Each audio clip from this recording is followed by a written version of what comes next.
I welcome you all to the 24th Undergraduate Combined Round of Mahatma Gandhi Medical College and Hospital. Today, the topic of UGCR is Urolithiasis. The chairperson for today's session are Dr. Sanjay Singhal, Professor and Head, Department of General Surgery, Dr. Saroj Chhabra Kapoor, Professor, Department of General Surgery, and Dr. Sarika Kokane, Professor and Head, Department of Biochemistry, Mahatma Gandhi Medical College and Hospital. As we commence this session, I would like to invite Dr. Om Kumar Yadav, Assistant Professor, Department of Urology, for his clinical insights on urolithiasis. Good morning, respected teachers, colleagues, and my dear friends. So, I have been assigned with the brief introduction of urolithiasis. So basically, urolithiasis is anything to do with stones in the urinary tract, which includes kidney, ureters, bladder, and the prostate and the urethra. So what is urolithiasis? It is basically a pathological aggregation of solid crystalline minerals anywhere along the urinary tract, starting from kidneys to the urethra. Why is it important? Because it has a global prevalence of around 15% with a recurrence rate of around 50% in 10 years. And coming on, why is it necessary for Indian subcontinent? Because India being a subtropical country with arid conditions and people having a limited ability to drink water and hard-working laborers, so it forms a perfect storm of environmental heat stress, high groundwater mineral hardness, and local dietary habits which heavily drives endemic stone formation in the northern and western India. So this, as you can see in this image, the belt is Rajasthan, basically northern Indian belt, predominantly in Rajasthan, because Rajasthan has arid conditions along with people have a tendency to drink with low intake of water. So what is the major risk factors for formation of stones? The major lithogenic inputs are the inadequate fluid intake, which is less than 2 liters per day, or high animal protein intakes, high dietary sodiums, which derives hypercalciuria, and occasional heat exposure. And the preventing factors for stone formations can be high fluid intake, which is basically more than 2.5 liters per day, which is a broad line statement, because it varies according to individual and according to the areas and the occupation. The normal dietary calcium, which binds intestinal oxalates, and high citrate fruits, which can be citrus, lemons, oranges, because they are crystalline inhibitors. Now coming on to how does stone forms. Basically, it is basic physics phenomena which is dependent on the solute and the solvent. If the solute concentration exceeds the solvent concentrating ability, there would be crystallization. Once crystallization occurs, then there would be nucleation, further crystal growth, aggregation, and further stone formation. The pH of the urine also plays an important part in formation of stones, with acidic urine leading to formation of uric acid stones, crystalline stones, and alkaline stones are basically calcium phosphate and struvite stones. There are different types of renal stones which can form, which can be calcium oxalate, phosphates, uric acid, struvites, and cystine stones. Infectious stones, which are predominantly present in northern part of India, they are basically struvite stones, which are basically produced by urease producing bacteria, which split urea into ammonia, which is elevating the pH and precipitating magnesium ammonium phosphates, which forms staghorn calculus. The genetic predisposition is also associated with urolithiasis, in which cystinuria is driven by autosomal recessive defects. There are rare genetic stones which can be 2,4-dihydroadenine and xanthine stones, and certain drugs also induce formation of stones. The etiology to pathology bridge, which is the most important factor in urolithiasis, it starts by predominance of the factors which promote stones, which are high animal proteins, low fluid intake, recurrent UTIs, and GI malabsorptions and bariatric surgeries, which leads to highly acidic urine supersaturation, highly alkaline urine and enteric oxaluria, which further leads to formation of uric acid stones, calcium stones, and struvite stones. Now coming on to the most important factor, why do we need to study urolithiasis? Because it is an acute emergency condition which leads to recurrent acute colics, which is associated with pain, inflammation and emergency intervention, which might further lead to obstructive uropathy and in future will lead to CKD. CKD, eventually urolithiasis, is associated with a global burden of 3 to 5% of end-stage renal diseases associated with urolithiasis. That is why it is important to start seeing urolithiasis and treating it as early as possible. Thank you.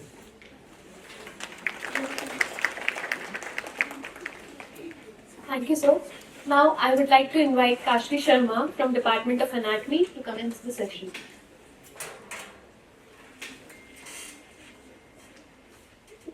Good morning, respected dignitaries, faculty members, seniors, and my fellow bachelors.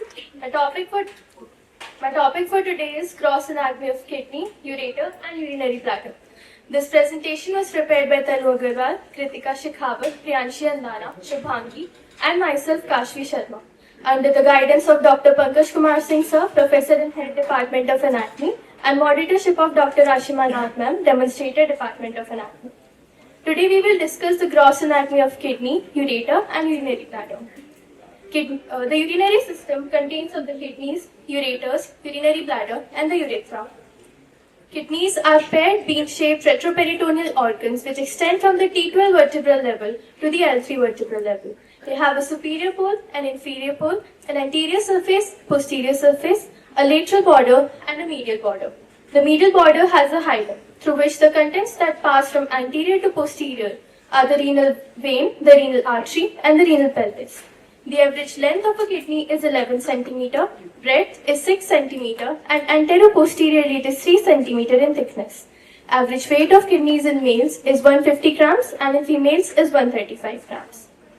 The internal structure of the kidneys has an outer cortex and an inner medulla. The cortex invaginates in between the medullary renal pyramids as the renal columns. The renal corpuscle, PCT and DCT lie in the cortex, whereas the loop of Henle and the collecting duct lie in the medulla. The anterior relations of the right kidney are the right suprarenal gland, liver, duodenum, right colic flexure, and the jejunum. That of the left kidney are the left suprarenal gland, stomach, spleen, pancreas, colon, and jejunum. Posteriorly, both the kidneys are related to the diaphragm, three muscles, psoas major, quadratus lumborum, and transversus abdominis, subcostal vessels and nerve, iliohypogastric nerve, and ilioinguinal nerve. The left kidney is related to the 11th and 12th ribs, whereas the right kidney is only related to the 12th rib since it is slightly lower due to the presence of the liver. The coverings of the kidney from inner to outermost are the renal capsule, which closely invests the kidney, perirenal fat present outside the renal capsule, renal fascia, which separately covers the suprarenal gland and the kidney and continues as the fascia of the ureter, the pararenal fat present outside the renal fascia. The vascular supply of the kidney is done by the renal artery, which is a lateral branch of the abdominal aorta. It gives off 5 segmental arteries, which further divide into lobar, interlobar, arcuate, and interlobular arteries. The veins generally follow the arterial supply. The vagus nerve gives off the parasympathetic fibers, and the sympathetic fibers are received from the T10 to L1 segments of the spinal cord. Ureters are 2 muscular tubes which are 25 to 30 cm in length and 3 mm in diameter. They are constricted at 5 sites. First, at the pelviureteric junction. Second, at the pelvic brim, where they cross the common iliac artery. Third, when they cross by vas deferens in males and the broad ligament in females. Fourth, at the uretrovesical junction. And fifth, at the ureteric orifice. The stones can get lodged into these constrictions. Ureters, along with the kidneys, ascend from the iliac fossa to their present location. Therefore, they are supplied by all the arteries that come in their passage. The veins generally follow the arterial supply. Ureteric calculi are the stones that can get lodged into the constrictions of the ureters. They may be referred pain in the lumbar region, upper medial aspect of the or the perineum, depending upon the obstruction in the lumen of the ureter. This is a recent observation we made in our dissection hall. This is a ureteric calculi. Urinary bladder is a hollow muscular organ with an average capacity of 120 to 320 milliliters. It lies in the pelvis in adults and it is an abdominopelvic organ in the children. When empty, it has an apex, a body, a fundus or a base, and a neck. Internally, it has transitional epithelium which helps in its stretching, mucosal folds called as rugae, which are absent in a triangular area called as the trigon.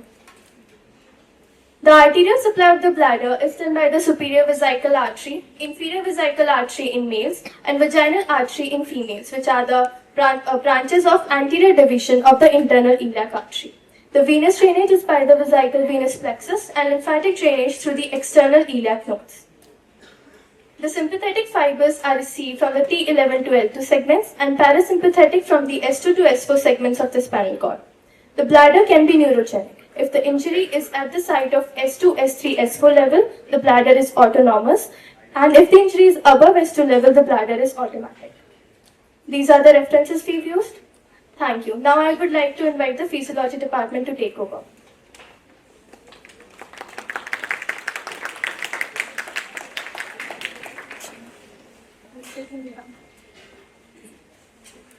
Good morning, esteemed dignitaries, respected faculty members, seniors, and my fellow residents.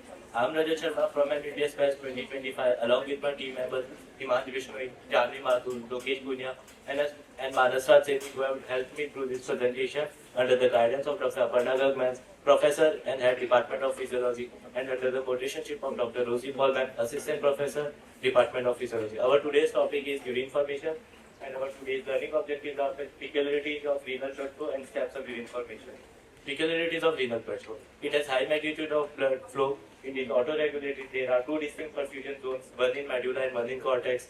The medullary blood flow is extraordinarily low. It contains a portal system that connects two capillary beds. It has low oxygen extraction and the presence of vasorectum. Now let's proceed to urine formation. By definition, it is a complex, multi-stage physiological process performed by the kidneys to maintain the body's internal equilibrium. There are three steps in urine formation: glomerular filtration, tubular reabsorption, and tubular secretion. Glomerular filtration occurs in renal corpuscles which contain glomerulus and Bowman's capsule. It is a passive process. Fluid and solute are formed. Allow time for your younger colleagues to understand what you are saying. So you don't have to rush through at this speed. Speak slowly. Sorry, sir. It is a passive process. Fluid and solute are forced out of the blood into the renal tubule system. It consists of three-layered filtration membrane, fenestrated endothelium, basement membrane, and porocytes. Glomerular filtration rate. The total volume of fluid filtered from the glomerular capillaries into the Bowman's capsule per unit time. In the average adult human, the GFR is about 125 milliliter per day or 180 liter per day. 125 milliliter per minute or 180 liter per day. The composition of filtrate are water, electrolytes, glucose, amino acids, and urea, and it is devoid of plasma protein. Now there are three pressures acting on this region: glomerular hydrostatic pressure, Bowman's capsule pressure, glomerular osmotic pressure, and the net filtration pressure comes out to be 10 millimeter of mercury. Now let us look at the tubular secretion and tubular reabsorption in different parts of tubule. The proximal tubes reabsorb 65% of the filtered sodium, chloride, bicarbonate, potassium, and essentially all the filtered glucose and amino acids. It also secretes organic acid, base, and hydrogen ion into the tubular mucus. The thin descending tube of Faglet is highly permeable to water and moderately permeable to most solutes, but has few mitochondria and little or no active reabsorption. The thick ascending loop of Faglet reabsorbs about 25% of the filtered load of sodium, chloride, potassium, as well as large amount of calcium, bicarbonate, and magnesium. This segment also secretes hydrogen ions in the tubular. The early distal tubule reabsorbs sodium, chloride, calcium, and magnesium, but virtually impermeable to water and urea. The late distal tubule and cortical collecting tubules reabsorb sodium and bicarbonate ions and secrete potassium and hydrogen ions. The medullary collecting ducts actively reabsorb sodium and secrete hydrogen ions. These tubules are permeable to urea, which is reabsorbed in these segments. The reabsorption of water from this tubular segment is controlled by the concentration of antidiuretic hormones. To summarize, all the kidneys maintain the body's internal equilibrium through a unique blood flow and the coordinated process of glomerular filtration, tubular reabsorption, and tubular secretion. Thank you. With this, I conclude my presentation. These are the references. I would like to invite the Department of Biochemistry to kindly take over.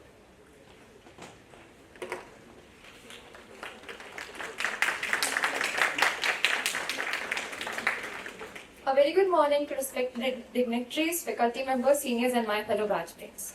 My batchmates Anusha Sharma, Dhruvi Singhal, Ishika Pawar, Swastik Sharma and I, Anupal Yadav, have prepared this presentation on metabolic basis of stone formation under the guidance of Dr. Sarika Kokane, Professor and Head Biochemistry, Dr. Bushra Feza, Professor Biochemistry, under the moderatorship of Dr. Sunita Singh, Professor Biochemistry. Formation of calculi anywhere in the urinary tract is referred to as urolithiasis, which occurs because of the imbalance between stone-forming substances or promoters and stone-inhibiting substances or inhibitors in urine. The promoters and inhibitors shall be discussed later. We are going to understand 4 major causes of urolithiasis: idiopathic calcium urolithiasis, hypercalcemic disorders, renal tubular syndromes, and enzyme disorders. Idiopathic calcium urolithiasis occurs because of varying degrees of dietary calcium absorption and bone resorption, because of which it is associated with osteoporosis and affects renal tubular calcium conservation.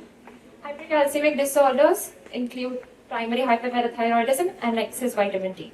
Renal tubular syndromes constitute of renal tubular acidosis and cystinuria. This is the list of some major enzyme disorders, their enzyme defect, metabolic pathway affected, and type of stone formed. The disorders include Lish-Nian syndrome, PRPP overactivity syndrome, xanthinuria, drug-induced disorders, the drugs such as allopurinol, primary hyperoxaluria, and type 2 hyperoxaluria.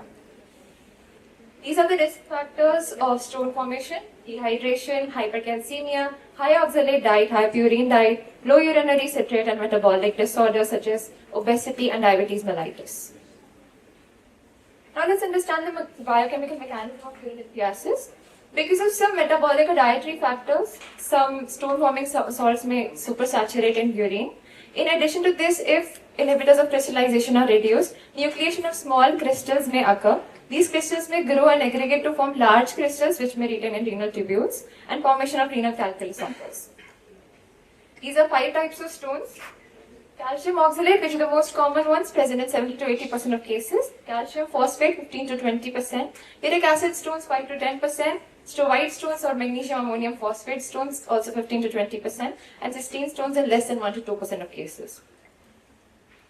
Calcium stones, 2 types, calcium oxalate and calcium phosphate, occur due to hypercalciuria, hyperoxaluria, and hypocitraturia. Hypercalciuria is due to increased intestinal absorption of calcium, increased bone resorption, and reduced renal reabsorption. Hyperoxaluria can be due to intake of high oxalate diets such as spinach, chocolate, nuts, increased intestinal absorption, and metabolic disorders. Hypocitraturia. Normally, citrate binds with calcium and prevents crystallization, but in case citrate is low in urine, calcium levels rise and crystallization may occur. On the screen, we have 2 types of stones. On the left, we have calcium oxalate, and on the right, we have elongated wedge-shaped calcium phosphate stone. Now let's understand the mechanism of calcium oxalate stone formation. There are 3 pathways involved. Pathway A, the calcium driver or the promoter pathway, which leads to hypercalciuria. It occurs due to high sodium intake, primary hyperparathyroidism, and idiopathic mechanisms or bone resorption. Pathway B, the inhibitor driver, loss driver or the inhibitor pathway, which leads to hypocitraturia. The causes are metabolic acidosis, potassium depletion, and chronic diarrhea. The third pathway leads to hyperoxaluria. It occurs because of fat malabsorption, primary hyperoxaluria or genetic mutation in the gene alanine glyoxylate aminotransferase, and high dietary oxalate or low dietary calcium intake. Hypercalciuria, hypocitraturia, hyperoxaluria, along with low urine volume, are the causes of the formation of calcium oxalate stone. Hypercalciuria, hypocitraturia, low urine volume, in high urine pH are the causes of the formation of calcium phosphate stones. The high urine pH may be constituted to distal renal tubular acidosis of the type 1 renal tubular acidosis, carbonic anhydrase inhibitors such as topiramate, and excess alkali administration. Uric acid stones are formed because of hyperuricemia. There are 2 types of hyperuricemias, primary hyperuricemia and secondary hyperuricemia. Primary involves high purine metabolism and secondary involves excess uric acid. Purines are converted to hypoxanthine. Hypoxanthine is converted to xanthine, and xanthine in the presence of xanthine oxidase is converted to uric acid.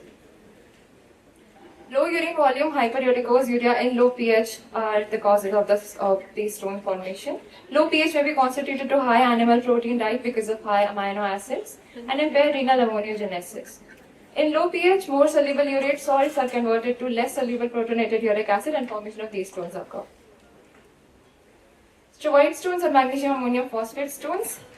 In case of urinary tract infection by urease producing bacteria such as Proteus mirabilis and Klebsiella pneumonia, urease enzyme breaks down urea into ammonia and carbon dioxide. This ammonia combines with water to form ammonium hydroxide and alkalosis occurs.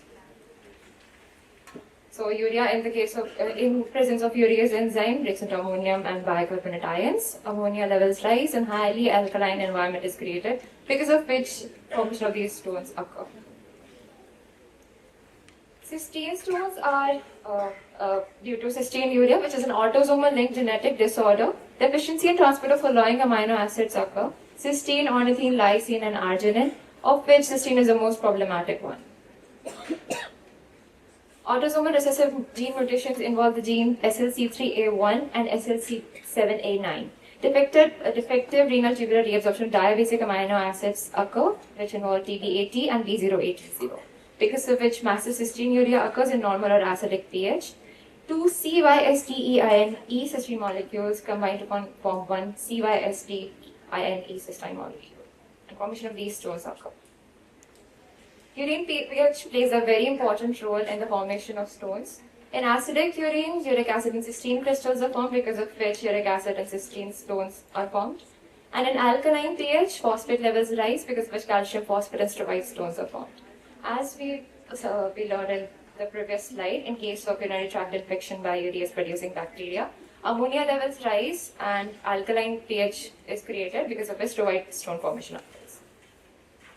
These are major inhibitors and promoters of stone formation. The inhibitors involve citrate, magnesium, pyrophosphate, and high fluid intake.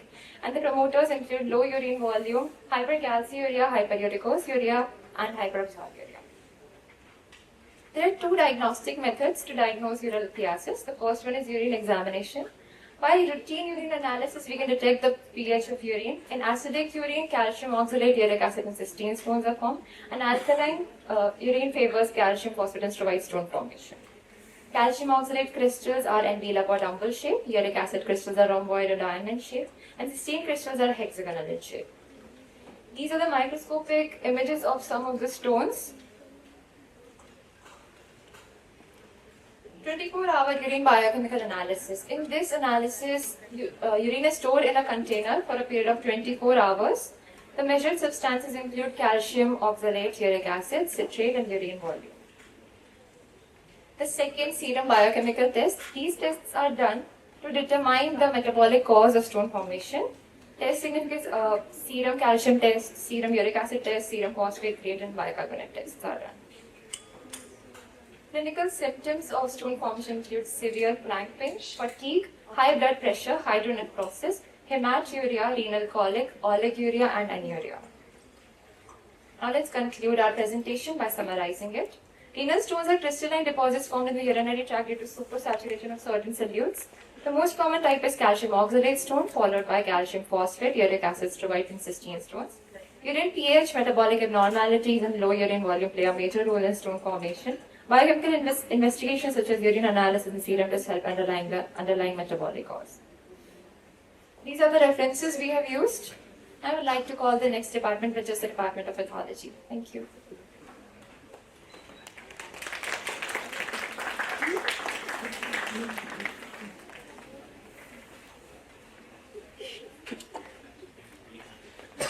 Good morning, esteemed dignitaries, faculty members, and my fellow colleagues. My name is Rajat Singh Talwar from the previous batch 2024, and I will be presenting on the topic pathogenesis and renal changes in urolithiasis. This presentation is prepared by Richard Sharma, Shreya Singhal, Shreya Saini, Ujjwal Gandu, and myself under the guidance of Dr. Manjuranga Ma'am, Professor and Head, Department of Pathology, and moderator Shiva, Dr. Sonia Agarwal, Associate Professor, Department of Pathology. These are the learning objectives of this presentation. Firstly, what is urolithiasis? presence of stone anywhere in the collecting system of urinary tract is known as urolithiasis. It can be in the kidney, in the ureter, in the bladder, or in the urethra. It is often confused with the term nephrolithiasis, which refers to the presence of stones specifically in the kidney. These stones can be classified into primary stones and secondary stones. Primary being the stones that develop in a normal urinary tract without any pre-existing abnormality, while the secondary stones develop in the presence of infections, outflow obstruction, and impaired bladder emptying. Next, we have etiology. Environmental and dietary factors include high atmospheric temperature, diet high in protein and sodium, diet low in calcium, and low intake of fluid. Acquired causes include hypercalcemia, Proteus and Staphylococcus infections, ileal disease or resection. Congenital and inherited disorders include medullary sponge kidney, cystinuria, familial hypercalciuria, and primary hyperoxaluria. Now the pathogens. Firstly, urinary supersaturation occurs, which is caused by the increase in concentration of stone-forming solutes paired with decreased urinary volume. Favorable urinary pH and imbalance in the stone-forming promoters like calcium, oxalate, uric acid, and stone-forming inhibitors like citrate, pyrophosphates, and GAGs leads to initial formation of tiny crystals. This process is known as nucleation. These tiny crystals then join to form larger masses, and these can get entrapped anywhere in the urinary tract, leading to urolithiasis. Acidic pH favors the formation of uric acid stones and cystine stones, while alkaline pH favors the formation of struvite stones and calcium phosphate stones. Types of renal stones. We have calcium stones, struvite stones, uric acid stones, cystine stones, and xanthine stones, out of which calcium stones are the most common and xanthine stones are rare. Calcium stones are of two types, calcium oxalate and calcium phosphate. Calcium stones are caused by hypercalcemia, hypercalciuria, hyperoxaluria, and hyperuricemia. Then we have struvite stones, which are composed of magnesium ammonium phosphate and are caused by urinary tract infections with urea-splitting bacteria like Proteus. Struvite stones form large stag-on calculi. Then we have uric acid stones, which are caused by hyperuricemia as seen in gout, high urine diet, and hyperuricemia. Uric acid stones are radiolucent. Then we have cystine stones, which are caused by a genetic disorder known as cystinuria, in which mutations in genes SLC3A1 or SLC7A9 takes place, leading to impaired ability of kidney to reabsorb cysteine. These stones, when viewed under microscope, shows hexagonal crystals. Then we have xanthine stones, which are extremely rare and are caused by a deficiency of xanthine oxidase enzyme, leading to excessive buildup of xanthine in urine. These stones are also radiolucent. Then we have morphology of renal stone. First, general features. These stones are generally unilateral but can also be bilateral. They can be single or multiple in number. Renal calyces, pelvis, and bladder are the common sites where these are found. They can be smooth or appear as irregular jagged masses of spiky. Some stones, like struvite, form branching structures from known as stag-on calculi. Specific features. First, calcium stones are composed of calcium complexed with oxalate or phosphate. Calcium oxalate stones are irregular in shape, hard, covered with sharp projections, and are radioactive, while calcium phosphate stones are soft and pale. And we have struvite stones, which are also known as triple phosphate stones because they are composed of magnesium, ammonium, and phosphate. They are yellow and white in color and solitary. They are hard to soft, friable, and are the largest among all the stones. Progressive accretion of salts lead to development of branching structures, creating a cast of the pelvic and calyceal systems. These are known as stag-on calculus, and these are easily seen on radiographic film. Then we have uric acid stones, which are smooth, hard, yellow to reddish brown in color, usually multiple and less than 2 cm in diameter. They show laminations on the cut section as it is visible in the diagram. They are also radiolucent. Then we have cystine stones, which are small, smooth, round, usually multiple, yellow and waxy in appearance, and are radioactive. Diagnostic methods. First, we have CT of kidney, ureter, and bladder. It is the gold standard method for diagnosis. Then we have abdominal ultrasound or intravenous pyelograms, plain X-rays of abdomen, laboratory tests in which serum studies are done for renal function, electrolytes, calcium, magnesium, phosphate, and uric acid. pH levels are done in case of hypercalcemia. Then in urine analysis, urine microscopy is done to check for crystals in the urine. Crystals in urine. In acidic urine, Uric acid crystals, calcium oxalate crystals, cysteine crystals, leucine crystals, and cholesterol crystals are found, while triple phosphate crystals and calcium carbonate crystals are found in alkaline leaves. Calcium oxalate crystals are colorless and envelope shaped. Uric acid crystals are yellow to red brown in color and diamond shaped. Cysteine crystals are colorless and hexagonal in shape. Triple phosphate crystals show coffin-lit appearance, and while the calcium carbonate crystals show dumbbell-shaped appearance. Renal changes due to urolithiasis. First, obstruction in ureter leads to increased upstream pressure causing hydroureter and hydronephrosis. Persistent irritation to the interstitial tissue leads to interstitial inflammation causing interstitial fibrosis and tubular atrophy. Secondary infection leads to acute and chronic pyelonephritis. Stones can also damage the mucosa, cause hematuria and ulceration. Crystal deposition in the renal papilla leads to papillary damage and peptide necrosis. Long-term obstruction causes renal cortical thinning and progressive loss of function, eventually leading to chronic kidney disease. First, we have hydronephrosis. Due to obstruction of the urine outflow, dilation of renal pelvis and calluses takes place, leading to pressure-induced atrophy of the renal parenchyma, obliteration of renal papilla, and flattening of the pyramids. On microscopic examination, early lesions show tubular dilation and atrophy, followed by loss of glomeruli and replacement of renal parenchyma by the fibrous tissue. This is a gross image of kidney in which marked dilation of the pelvis, calluses, and thinning of renal parenchyma due to destruction by severe pressure is seen. The kidney appears as a thin-walled, lobulated, fluid-filled sac. Then we have acute pyelonephritis. It is an acute suppurative inflammation of kidney caused by bacterial and sometimes viral infections. Normally, the bladder urine is sterile because of antimicrobial properties of the bladder mucosa and periodic voiding of urine. But in case of obstruction, urinary stasis occurs, which allows the bacteria to multiply. This is a gross image of kidney in which the swollen kidney can be seen with yellowish rays starting to on the cortical surface. This is a microscopic image in which intratubular aggregates of neutrophil can be seen in the center, surrounded by patchy interstitial suppurative inflammation. In urinary findings, microscopy shows pustules and presence of WBC cast. Diagnosis of pyelonephritis is confirmed by quantitative urine culture. Complications of acute pyelonephritis include capillary necrosis, pyonephrosis, which is accumulation of pus within the renal pelvis, calluses, and ureter. Perinephric abscess, which is a localized collection of pus in the perinephric space of kidney. On the left-hand side, in the gross image, the whitish area demarcates the area of necrosis. On the right-hand side, we have a microscopic image in which neutrophilic herpes, foamy macrophages, and growth cells can be seen. This is a gross image of kidney showing perinephric abscess. Then we have chronic pyelonephritis. It is a chronic inflammation of tubular interstitial tissue leading to scarring of calluses, pelvis, and renal parenchyma. Urinary tract obstruction causes recurrent and persistent bacterial infections leading to chronic pyelonephritis. This is a close image of kidney in which depressed on the cortical surface indicates cortical scarring.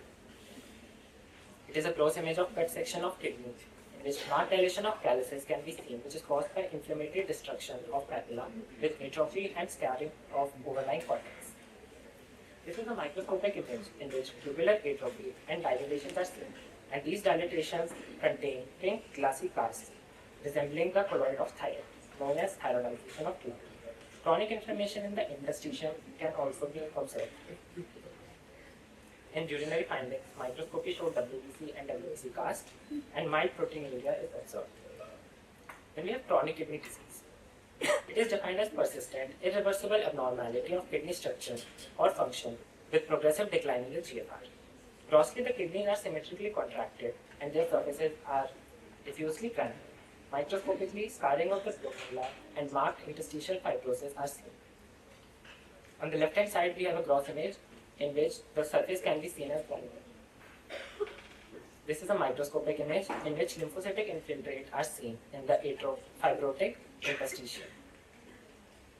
This is a Mason's triform stained slide in which the blue stained structure is the collagen which replaced all of the glomeruli.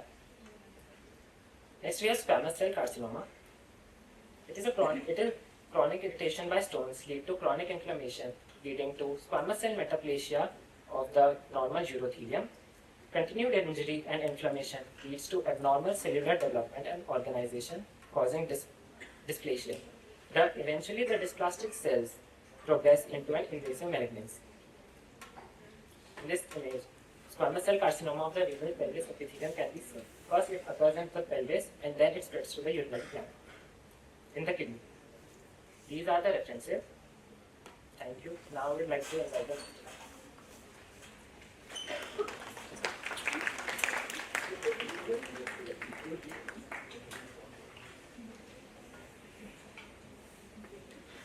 Good morning everyone, I am Radhika Srivastava and today I will be presenting on the topic Imaging in Urolithiasis, representing the Department of Radiology. Before I begin, I would like to acknowledge my team, Harsh Yadav, Ashok Kumar Chaudhary, Sahil Yadav and Sunil Chaudhary for their valuable contribution. I would also like to express my sincere gratitude to our guide, Dr. Paresh Kumar Sukhani, Professor and Head, Department of Radiology, and our moderator, Dr. Tushar Prabhu Ma'am, Professor, Department of Radiodiagnosis, for their constant guidance and support. Now coming to the topic. Urolithiasis refers to the formation of stones in the urinary tract due to supersaturation of urine with stone-forming substances. It is a common condition with male predominance, usually seen between 30 to 50 years and is more prevalent in hot climates like India. The main challenge is early and accurate detection, and this is where imaging plays a crucial role. This slide was shown previously by Dr. Om. This shows different types of urinary calculi and their radiological correlation. This has already been discussed, so we'll get a better understanding of this slide as we correlate it with imaging. First is X-ray KUV. It is often the first line of investigation. It detects radio-opaque stones, especially calcium-containing stones, in the kidney, ureter, and bladder. A normal X-ray shows faint kidney outlines, psoas shadows, vertebrae, and normal bowel gas pattern.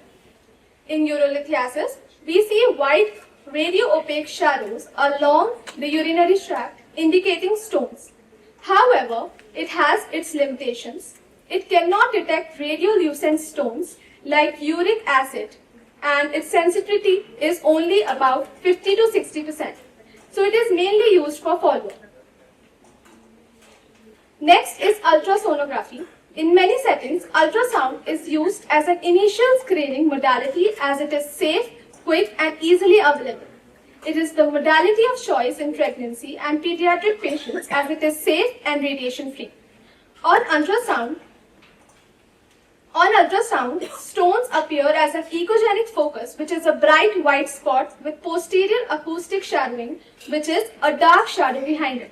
This happens because stones are dense and reflective, so ultrasound waves bounce back and do not pass through. Another important feature is the twinkling sign seen on Doppler. It appears as alternating red and blue signals behind the stones. This occurs because stones have irregular crystalline surface, causing multiple reflections, and the Doppler interprets this as movement. Ultrasound can also detect hydronephrosis, which is an indirect sign of obstruction. However, it has limitations. It poorly visualizes ureteric stones and is operator dependent. Next is intravenous urography or IVU. It is a contrast-based study where contrast is injected intravenously and X-rays are taken as it is excreted by the kidneys. This helps outline the calyces, pelvis, ureters and bladders, showing both anatomy and function. In urolithiasis, stones appear as filling defects and there may be delayed excretion or obstruction. However, IVU has several limitations. It requires contrast, which can cause allergic reactions and nephrotoxicity, and it is also less sensitive.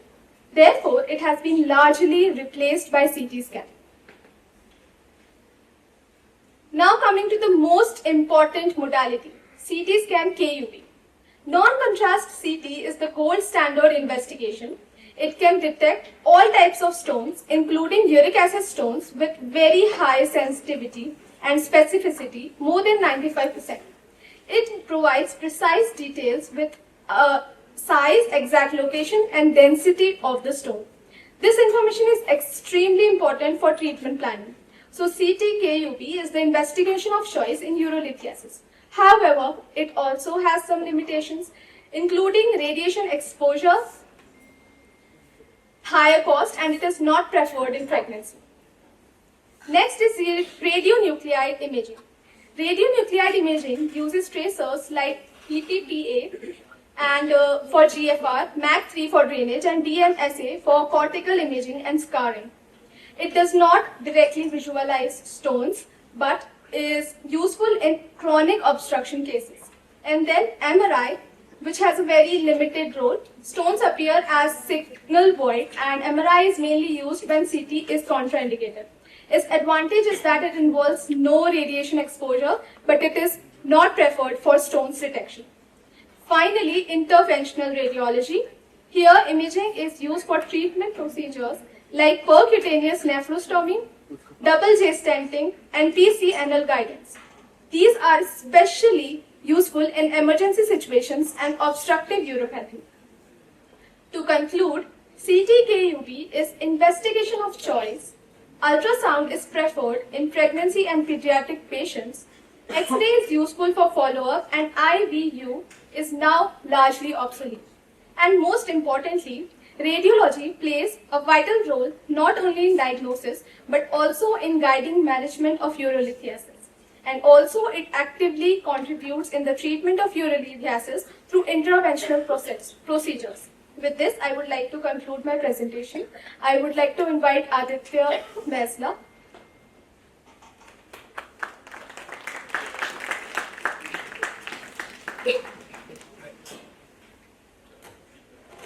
Good morning, respected dignitaries, faculty, as well as my colleagues.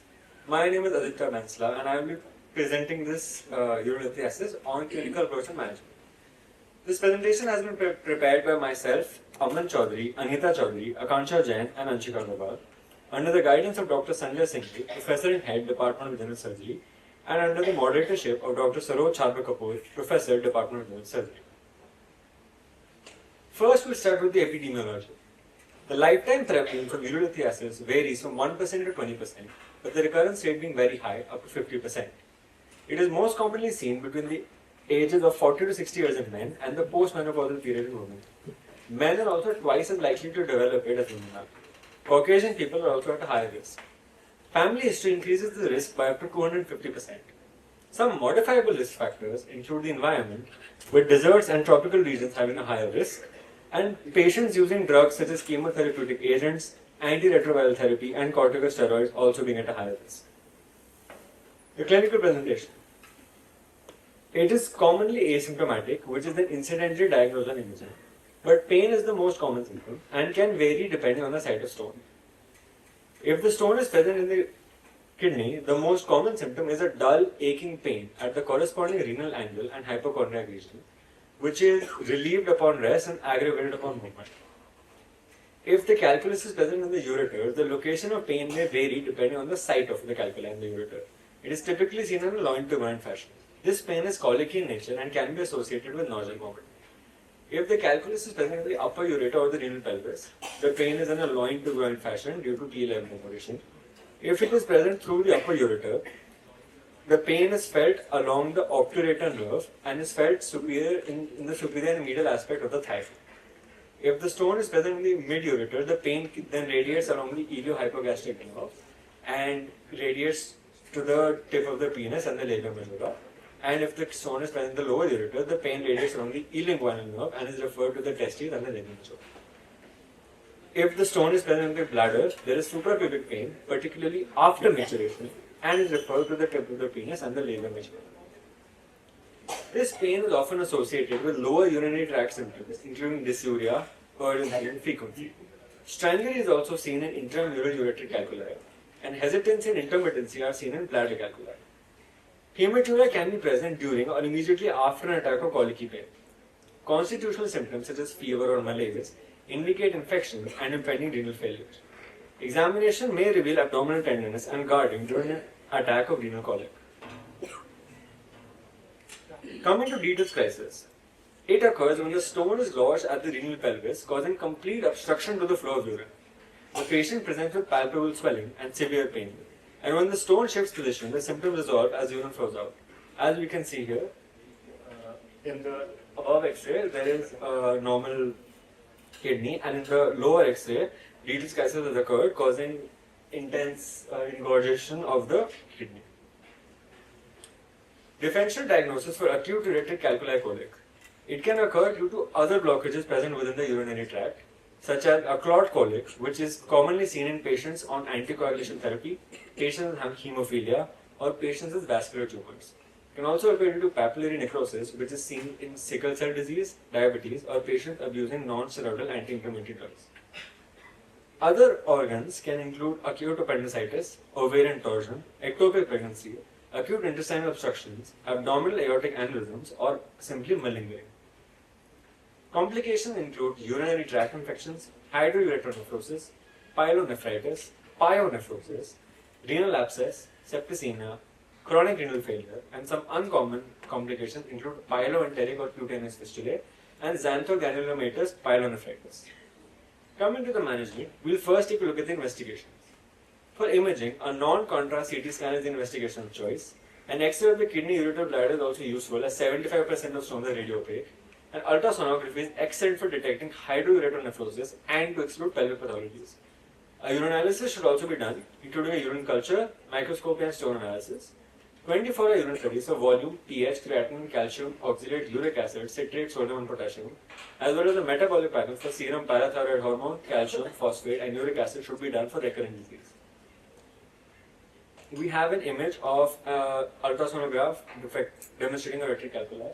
So right under the ureter, you can see a blackish tube, which is right on the uterus, we can see a blackish tube, which is the ureter. And there is a hyperechoic lesion present, which is casting an acoustic shadow, which is most likely a calculus. There's also a non-contrast CT scan, which shows that there is clearly visible a whitish lesion in the kidney, in the lower pole of the kidney, which is most likely a calculus. Coming to management. The approach is tailored to the site and type of the calculi, severity of symptoms, and risk of recurrence. The least invasive technique is preferred. Asymptomatic small stones between 5 to 6 millimeters that are present in the lower pole, non-obstructive, and have preserved renal function, we prefer a wait and watch approach, as 90% of these pass spontaneously. Preventative measures for new stone formation or stone growth are advised, including fluid intake greater than 2.5 liters per day, increase of dietary calcium intake, and reduction of intake of animal protein and salt. Coming to medical therapy, it is tailored to the type of calculus or metabolic difficulty. For low urine volume, we increase fluid intake to at least 2 liters per day. For hypercalciuria, we recommend sodium moderation and protein moderation, as well as prescribing hydrochlorothiazide or indapamide plus potassium alkalies. For hypercitraturia, we recommend protein moderation again, and we prescribe potassium oxycitrate, as potassium has an alkalizing effect and citrate increases citrate present in the urine. For hyperoxaluria, we advise oxalate restriction, which means we avoid taking spinach, nuts, and chocolates, and we avoid a calcium restriction. We also prescribe pyridoxine for primary hyperoxaluria. In hyperuricosauria, we advise a purine restriction, which is lowering animal protein diet, and we prescribe allopurinol, which is a xanthine oxidase inhibitor. For low urinary pH, we again restrict protein, and we prescribe potassium citrate in order to increase the pH of the urine. For cystinuria, we advise a higher fluid intake, greater than 3 liters per day, and we prescribe potassium citrate, D-penicillamine, and beta-mercaptopropional glycine, both of which are used to chelate cystine. For urinary tract infection, the underlying infection must be treated immediately, and so we prescribe antibiotics. Surgery should be opted for either at the failure of medical management, when there is impaired renal function, there is a chronic infection such as Stag-horn calculi, it is a high-risk occupation or a geographical location, or simply at the patient's preference. There are multiple modalities available, including extracorporeal shockwave lithotripsy, retrograde intrarenal surgery, and ureteroscopic surgery. Open surgery like pyelolithotomy and anatrophic nephrolithotomy are rarely performed and are reserved for complex and infected stones with anatomical abnormalities. Coming to the management of an acute attack of ureteric colic, For an acute attack, we first do symptomatic management, providing the patient with IV analgesics, antibiotics, and antispasmodics. Medical expulsive therapy can also be useful, with tamsulosin and alpha-1 blocker causing relaxation of ureteric smooth muscle.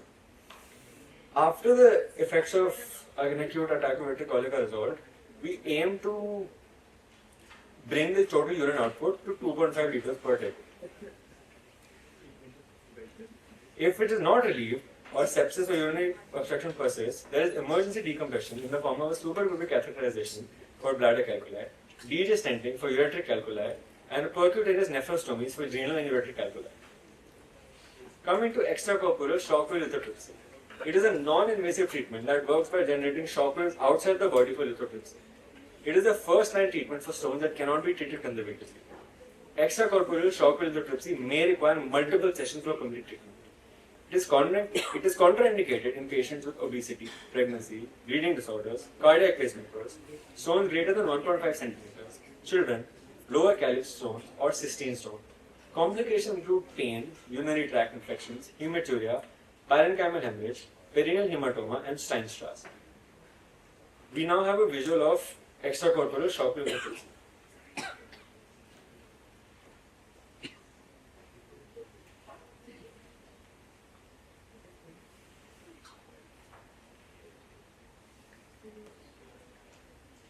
Coming to percutaneous nephrectomy, it is a minimally invasive technique performed under live image guidance. It is used to treat large stones greater than 2 centimeters in size in the renal pelvis or calyces and the proximal ureter, in cases of hydroureter nephrosis with dilated pelvic alveolar system and in Steigon calculi. It is an alternate or second-line therapy. Contraindications include uncorrected bleeding disorders, active urinary tract infections, pregnancy, uncontrolled hypertension, and obesity can be a relative contraindication. Complications include injury to spleen, pleura, and colon, hemorrhage, sepsis, and extravasation of urine. We also have a visual of percutaneous nephrolithotomy.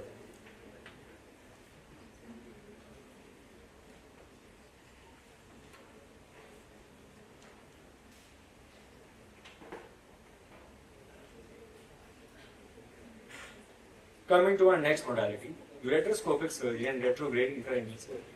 It is a second-line therapy used as an alternative to percutaneous nephrolithotomy. It involves visualization and removal of stone via ureter using a ureteroscope and a wire retrieval basket.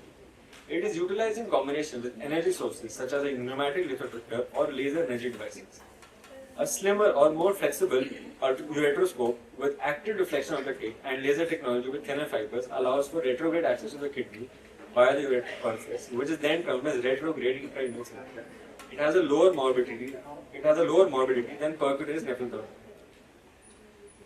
It is preferred when the renal stone is less than 2 centimeters, is present in the lower pole, in patients with obesity, bleeding diathesis, or musculoskeletal deformities. Contraindications include urethral or ureteric strictures, pelvic-ureteric junction obstructions, active urinary tract infections. Complications include injury to ureteric mucosa or perforation, avulsion or retropulsion of the ureter, extravasation of urine, or formation of iatrogenic ureteric strictures. We have a visual of a ureteroscopic surgery as well.